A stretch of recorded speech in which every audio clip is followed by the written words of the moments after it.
Defensive lineman. Well, let's just start with the $100 million man, Nick Bosa. Nicholas.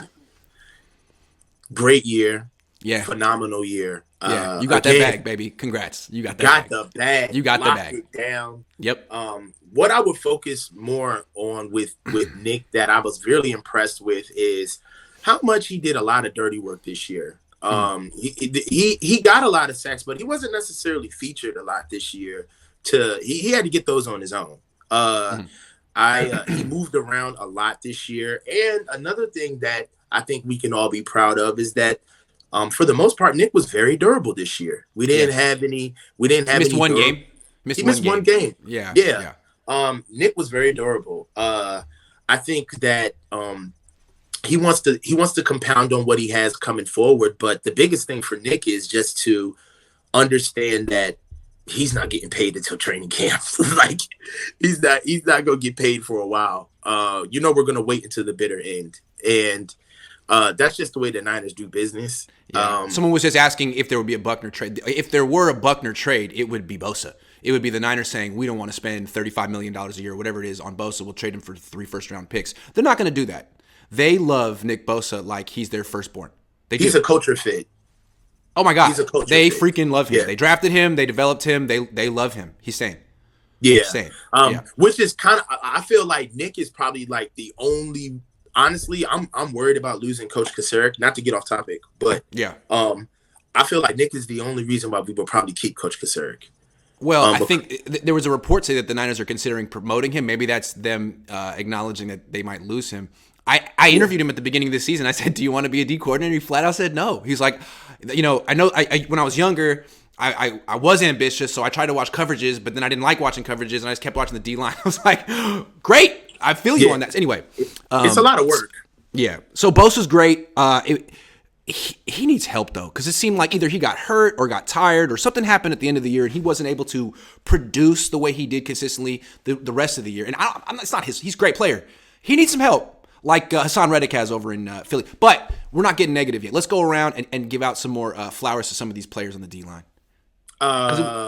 So I would love to talk about Samson Ekubom and Ebukam. There was an Ekubom when we were younger, but Ebukam is this one. Ekubom. I think he played another sport too. Ekubom was on. Yeah, anyway, Ebukam. Like baseball or something. Something like that. Yeah. Carlos Ekubom. Doesn't that sound? I forget. Ekubom. Yeah, something like that. All right. Second baseman for the Toronto Blue Jays. Okay. Yeah.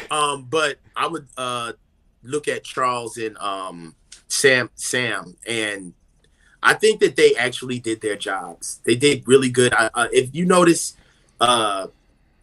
Samson Ebukam, he played hurt the majority of the whole year. He did.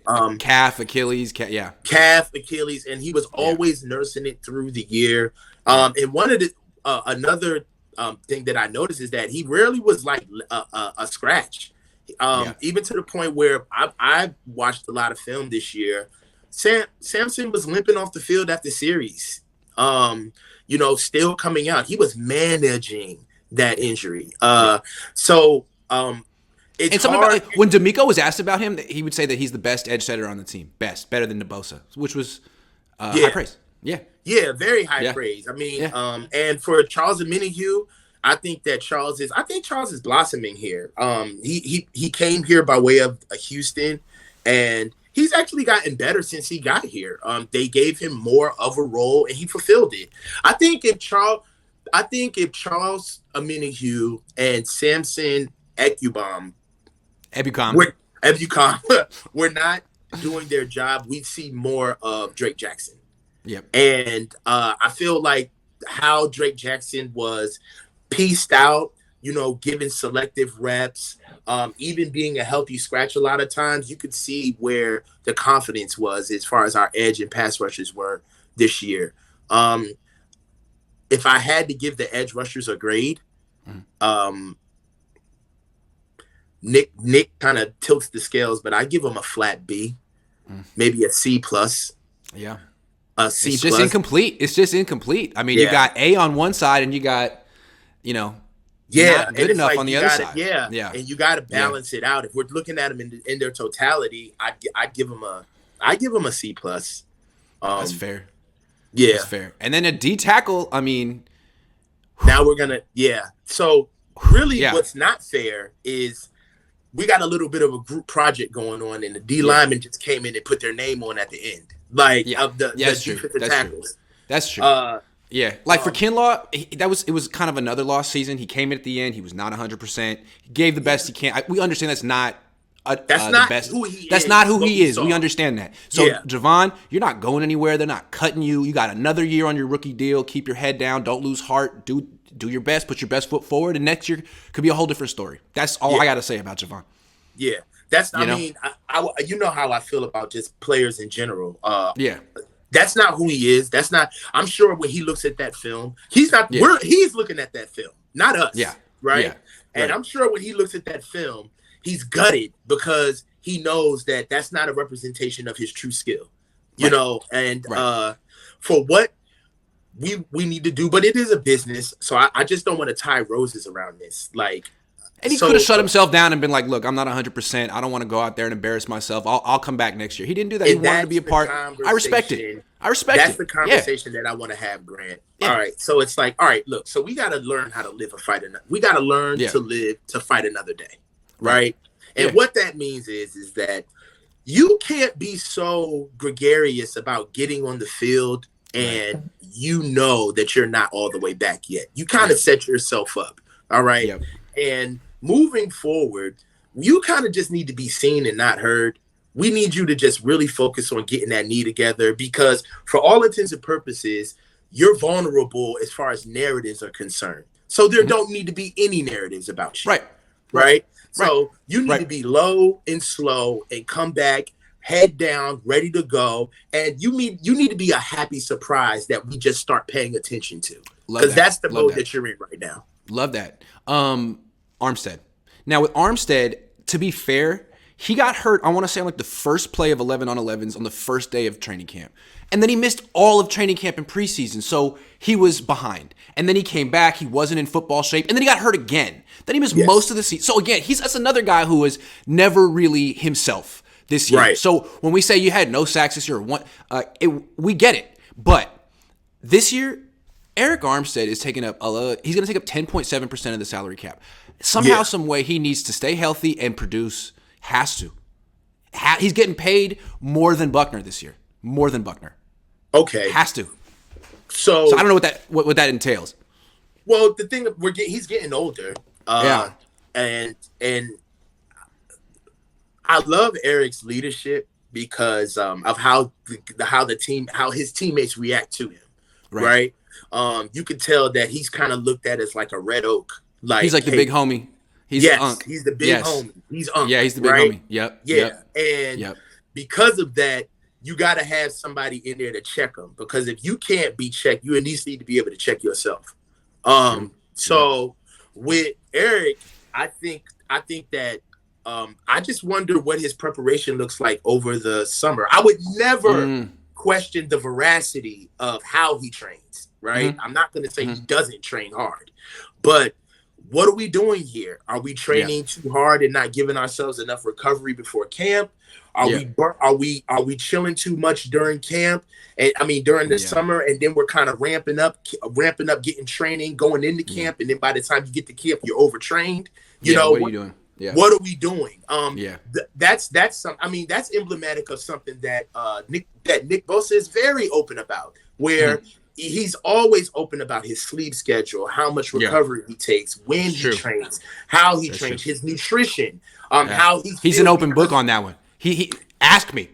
I'll do a symposium on it where he is a very open book about that type of stuff. And for Eric, I just feel like if I was behind closed doors with him and I was a trusted coach, I would start talking to him about what do we have to do to try to get you on a track where we can get a full season out of you. We're trying to make sure, and not only a full season, but you want your leaders to start the season, right? Because they're important. They carry out so much of your ethos and the identity of what you want your team to be. And it's hard to do that with backups early. Right, and if you want to make it an emphasis of starting fasters to get the number 1 seed, well, Eric needs to be out there week 1. Kittle needs to be out there week 1. I'm with you on that. Yeah. No more. No, we can't. If we had a thing for everybody who we had an exit meeting with on all sides of the ball, it would be we need to learn how to start early. Yes. We can't warm up anymore. If you want to win the Super Bowl, you got to take it, and that starts in August, not October. Yeah. Love it.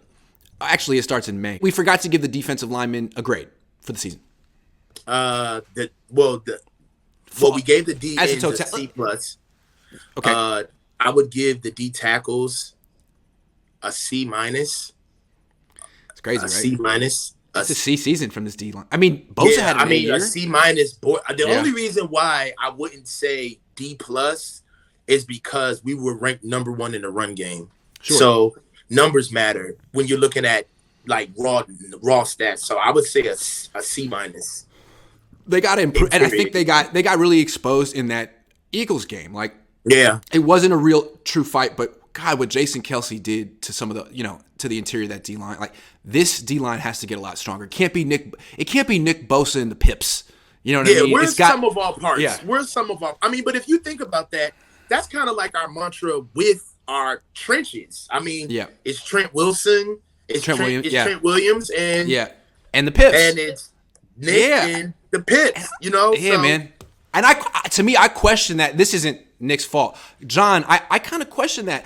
Look at Philly. They're not really over-invested in any one defensive lineman, and so they have a lot. They do pay a lot for Lane Johnson.